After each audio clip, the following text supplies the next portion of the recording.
Epilogue. The little hand in his memories. By the time Monica got back to her dorm room and finished writing a report to submit to Louis, dawn was breaking. When she'd lived in her mountain cabin, she had often pulled all-nighters.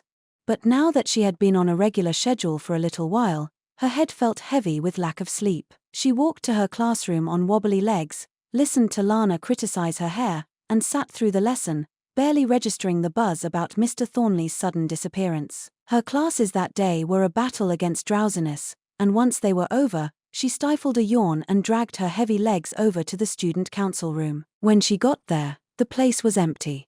Apparently, she'd been the first to arrive. She did some light cleaning as Sirill had taught her, then some restocking. Finally, she opened the account books.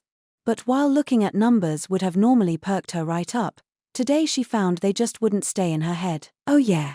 I used so much magecraft yesterday. I must need sugar. Indifferent to food, Monica only ever ingested the bare minimum required. Her breakfast had been coffee and a piece of bread left over from dinner. She'd brought her own berries and water with her for lunch. Normally, she could make do with that, but when she used a lot of magecraft, it was no longer enough. Spells required energy. Because of this, it was said that many mags were partial to sweets. Louis, for example, would always sneak baked goods made by his wife, Rosalie, into his pocket, occasionally stuffing them in Monica's mouth when she ran out of energy. I wonder if I have any snacks with me. Monica fished around in her pockets, but they were empty. She'd eaten all her berries for lunch. Telling herself that she only had to make it until her student council work was over, she eventually succumbed to drowsiness, and her face fell onto the desk. While Monica was sleeping face first in the accounting records, the door to the student council opened. It was the student council's vice president, Sirill Ashley. He had arrived second after Monica. When he noticed Monica sleeping at the desk, his eyebrows shot up. He opened his mouth to yell at her, but then stopped. Sirill unconsciously quieted his footsteps as he approached the desk and looked down at Monica. She was a thin, meager little girl. With her small, cedar-looking body, she certainly didn't appear 17. Her face was pale, and those eyes behind her long bangs were always looking down in hesitation. She was a plain, boring girl, the kind you could find anywhere without even a shred of the elegance or beauty expected of nobles. Sirill stared down at her right hand, still holding a feather pen. Most of the female students here had made-to-order gloves sporting lace, ribbon, and embroidery at the hems, but Monica's were stark white, unadorned. The fabric was a little loose on her, as though they didn't quite fit. That was how small her hands were, like a child's. The scene from the night before flashed through Sirill's mind. The hand that had reached out for him after he'd fallen had been small like a child's, but it had had deep callus that didn't match them. It had been the hand of someone who held a pen for hours each day. Sirill gently removed the feather pen from Monica's hand and returned it to its stand. Her right hand fell limp, its fingers stretching lazily out across the desk. As if to measure how small her hands were, he covered her right hand with his own, then reached a finger toward the edge of her glove. Oh! Sirill, you're here already? At the sound of Felix's voice from behind him, Sirill immediately jumped back from the desk. Your Royal Highness. This isn't what it looks like. This little brat is taking a nap in the sacred student council room, and I was just thinking of slapping her awake. Wake up already, you lazy runt. Sirill awkwardly raised his right hand and gave Monica a couple of smacks in the head. Monica raised her head off the desk, muttering to herself, her sleepy eyes going up to Sirill. Lord Ashley, HHMPH. Do you have any idea how silly you look right now? You are in the presence of His Royal Highness. Straighten up. Sirill grabbed her shoulder and shook. Monica continued to stare up at him, and eventually, she gave a crooked smile. You're not cold. That's good. His deep blue eyes sprang open. He stopped shaking her and reached unconsciously for his brooch. He worked his lips, trying to say something. When, just then, Felix reached in from beside him and pushed a cookie into Monica's mouth. She began to chew on it, still dozing. Felix pushed the cookie forward as it disappeared into her mouth, then eventually brought out another one and moved it close to her. Monica, noticing the cookie pushing against her lips, started biting that one as well, still dozing. That's funny. She's mostly asleep, but her mouth is still moving. Yes sir. Want to try? Sirill? The offer sounded like someone asking if he wanted to play with their pet. Sirill shook his head and said he'd rather not. When Felix picked up a third cookie, Monica's head swayed to the side, and her eyes opened just a little. Appearing as if she'd just woken up, she rubbed her eyes, then muttered something incomprehensible under her breath. Though Sirill had no way of knowing, Monica was currently writing a report in her dreams. Reports were one of Monica's least favorite tasks. She never struggled to explain numbers or records, but having to use sentences to explain a series of events was something she just wasn't very good at. Where do I even start? She groaned to herself, racking her brain. I don't know. Meanwhile, Louis, who had appeared from out of nowhere, smiled at her. Now then, my fellow sage. You do know what you should write, don't you? If I don't write this report properly, she thought, Louis will be mad at me. But where in the world am I even supposed to start? Oh, I know. There's one thing I definitely need to tell him. Remembering something very important, Monica looked at the person in front of her and said, Congratulations on your wife's pregnancy. Who the hell are you talking about? Yelled Sirill. Felix put on a perfectly serious face and turned to him. Sirill, who's the lucky lady? You better take responsibility for what you've done. What? Sir? That's not it. It's a misunderstanding. She's just asleep and speaking nonsense. Sirill blushed, paled, and blushed again as he desperately tried to defend himself, not even realizing he was being teased. All the while, Monica dozed on, trying to think of a good gift to present to the child of House Miller once they were born. About a week after Monica had handed Mr. Thornley over to Louis, his name appeared in the newspaper. Serendia Academy teacher arrested for using forbidden magecraft. The newspaper was printed by a large company in the capital, so the incident became a topic of conversation even at Serendia Academy. Monica's classmates were especially shaken, since Mr. Thornley had been their homeroom teacher. I can't believe Mr. Thornley was doing such things. How scary. Monica, your right braid is coming loose. Hair. Oh no. Monica, who had been braiding her own hair under Lana's supervision, quickly pressed her hand to the loosening braid. Her efforts, however, were in vain, and the whole braid fell apart in her hands. She'd have to do it all over again. It was easy enough to coarsely divide her hair in two and make a loose braid with it, but braids that went along the side of your head were quite a bit different. You off. This is so hard. Lana had said it was cute when braids were gently loosened, but when Monica tried to do it, they just fell into shambles. Loosening them on purpose and having them naturally fall apart were entirely different things. Hanging her head glumly, Monica started over on her side braid. Come to think of it, remarked Lana, the newspaper said the one who arrested Mr. Thornley was one of the 7 sages. Who what?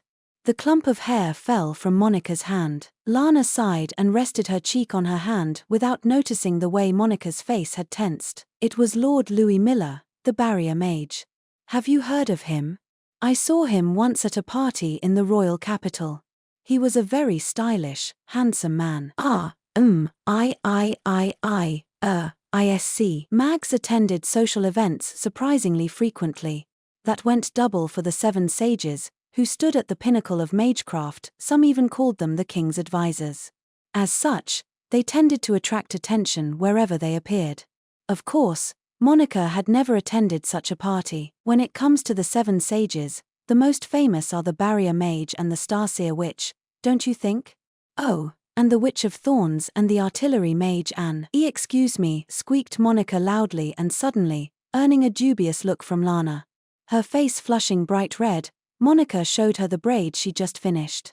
To this braid, I poured all my effort into making sure its ratios and angles were all perfect. How does it look? She asked, glancing up at Lana. Lana smiled and said, It looks excellent. The group that felt Mr. Thornley's arrest most keenly, even more than Monica's class, was the student council. He had been their advisor, so it made perfect sense. And since it had come to light that he'd been involved in embezzling student council funds as well, faculty members had been in and out of the student council room all week. Things were about as busy as they could get. Excuse me, said Monica before nervously opening the door. Classes had ended, and she had come to visit the student council room. There were no teachers inside. The only person there was Felix, sitting at the office desk in the back. There aren't, any teachers today, asked Monica awkwardly. Felix nodded serenely. Yeah. It looks like things are settled for now. You've been working pretty hard for several days in a row, haven't you? No, it really, wasn't that much. All the teachers rushing in and out had put her on edge, but being alone with the prince wasn't much different. Trying to make eye contact as little as possible, Monica got to work on today's documents. Felix came up from behind and addressed her. Oh, Lady Norton, your braid is coming loose. Flustered, Monica put a hand to her head and felt her right braid falling apart. What? I thought it was perfect this time. Despite the perfection with which she handled equations and magical formulas, she still had a lot of research to do when it came to braids. Her angles were perfect, but perhaps she'd started in a poor position. Or maybe she should have braided them more tightly. She groaned to herself, undoing her hair and re-braiding it, but she couldn't do very much without a comb. Shall I help you, Lady Norton? No. I couldn't, possibly bother you with this. If Sirill was to find out that Felix had helped her, he'd yell at her again for being disrespectful. Felix replied to Monica's flat refusal with a her and narrowed his eyes meaningfully. You know, Sirill or Lady Bridget will be here any moment. They're both very strict when it comes to appearances. Who could say what would happen if they found you like this? Monica groaned. Want to run to the makeup room? Oh, but you'd probably be embarrassed if someone saw you in the hallway with that hair, wouldn't you? Monica groaned yet again. The more impatient she got, the more her hair slipped through her fingers. Felix grinned, now sure of his victory, and held out a hand to her. Come here. I won't tell Sirill or the others. Monica nervously approached him. He had her sit down in his chair, and then he went behind her and started braiding her hair. First, he straightened her hair with a comb, then quickly twisted a braid on the side of her head. Finally, he took the leftover hair and tied it all together with a ribbon. His motions were swift and smooth. There we are. In less than 2 minutes, Felix had finished braiding Monica's hair. She timidly touched it, but even when she stroked it with her fingertip, it didn't feel like it would loosen. That's amazing. You're very, good at this, sir. A prince must do everything perfectly. I see. So princes must even learn how to braid hair. That seems more difficult than mastering magecraft or mathematics, thought Monica, an absurd notion, before suddenly realizing that she hadn't yet thanked Felix. Thank you. You're very welcome. Once Felix had returned to his seat, the other student council members arrived one after the other. Monica hastily went back to her own chair as Elliot spoke, his expression weary. I really hate this, he complained. We've been cleaning up after Mr. Thornley for days. And did you hear that he wasn't only embezzling student council funds? Apparently, he even used forbidden magecraft. Neil answered him. They say he was using the embezzled money to research magecraft, which is pretty expensive. Was he really that broke? Where does Mr. Thornley's family come from? Wondered Elliot. Leuben, said Bridget simply. When he heard this, Elliot's face filled with recognition. Oh, I see. That's not a very wealthy area, and it suffered a lot of dragon raids this year. Well, that's just what happens when you try to reach above your station. You reap what you sow. He smiled thinly, his drooping eyes narrowed. Sirill was next to speak, documents in hand. First, former accountant Aaron O'Brien is caught embezzling, and then Mr. Thornley, our advisor, is arrested. Trust in the student council is at an all-time low. We'll need to be extra careful with our work from here on out. The room tensed at his words. Felix looked over at Monica for some reason and said in a gentle voice, Yes, Sirill's correct. And that's how it is, Lady Norton. What does he mean, that's how it is? Wondered Monica, straightening up. Why yes, sir. Would you mind, said Felix, going around to all the club leaders and saying hello? Hello, Amham. Our new accountant still hasn't made her debut. It'll be very important for building up our trust with the club leaders. Felix thrust a list out toward Monica.